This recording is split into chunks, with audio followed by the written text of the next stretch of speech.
Short hair, no hair, buzz cuts, bold fades. We're seeing more and more Black women on the runway. Bold, brilliant, and bare. Now, don't get me wrong, Black women with short hair are stunning, but ask yourself this. Why do 63% of Black models walk the runway bold? Why 99% of white models get to keep their long flowing hair? Now, this isn't about style. This isn't a trend. This is the fashion industry's colonized aesthetic, neatly packaged as high fashion. And I believe it's time we call it what it is, which is cosmetic control. Let's watch this clip and come and discuss. When you signed, did they ask you to cut your hair? They did. And I told them this, and I was like, every dark skin model has to have short hair. And why? I don't want to do that. Yeah. I think it's just, to me, in that moment, was they don't want to deal with the fact that they have to style it or have to deal with how to come up with style. And this is pissing me off, honestly, because where are we? We're in 2025. How you still don't know how to do with Black people hair? No. That's true. You personally, would you had loved to keep your hair? During that time, yes. I cut it for personal reasons because after I have a 2-year-old, if you guys didn't know. Oh. So I cut my That's hair. That's my best friend. So I cut my hair after after pregnancy. Why? Because you said like you want to get rid of the. I just need a change Life for some change. reason. Yeah, it was just Okay. hitting me, and I'm one of those people. I have to be drastic about Drastic changes. change. Yeah. So Hey, one day, your hair. I even Wow, made a why this video. change? Yo? Hey, you say I want to change everything. Like, you change everything. it Bed changed sheets, everything, everything. clothes, everything. Hair off. Wow. Everything. Hey. Now, let's start with the numbers, right? A recent discussion between Nicholas Justine and Andrea sparked a uncomfortable truth. Black models are overwhelmingly bold. Meanwhile, white models get to experiment with long bobs, with beachy waves, with slicked ponytails, with fantasy wigs. But when it's us, we're either shaved, buzzed, or lined up, or clean like we're showing up for military roll call. And we're being stripped of our coils, of our crowns, of our complexity, because long natural hair on Black women is either too much or too wild or too political or too Black. Now, the fashion industry loves to throw around terms like clean lines and uniformity.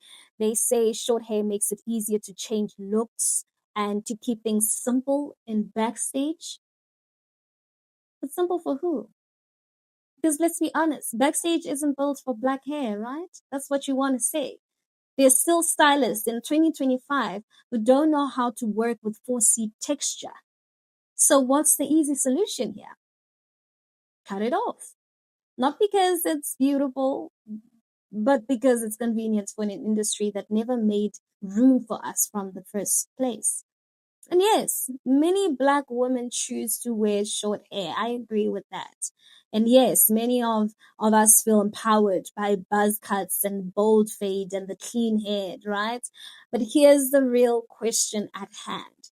Are we choosing this? Or are we choosing survival in a system that doesn't want to deal with our full selves? Ask any Black model. The minute you show up with an afro, box braids, or locks, they'll say it's too niche, it's too urban, or it's even too hard to restyle, right? So what's the safe bet here? We shave it, be high fashion, be a blank canvas, but white women are never asked to make that trade. Their identity is never considered an obstacle. That's not equality. That's erasure. And let's not act brand new. This isn't just about 2025. This goes beyond centuries. Back when European colonizers forced enslaved women to cover their heads with scarves because our natural beauty made white women uncomfortable. And back when apartheid saloons were non-white meant non-beautiful. Back to the missionary school's mindset that taught Black girls that neatness meant flatness and that to be presentable was to be less. So today, I'm not surprised that the same legacy plays out on the runway. Only now, of course, it's called editorial. But let me ask you this.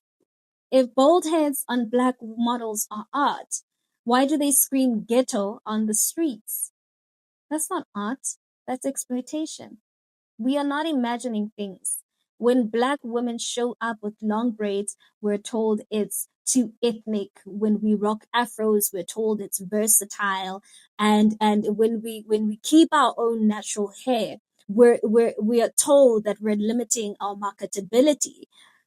But when white women add cornrows, suddenly it's boho. And when they wear wigs and extensions, it's glamour, right?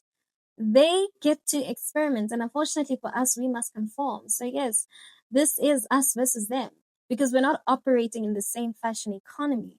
We're not walking the same runways, even when we're standing side by side.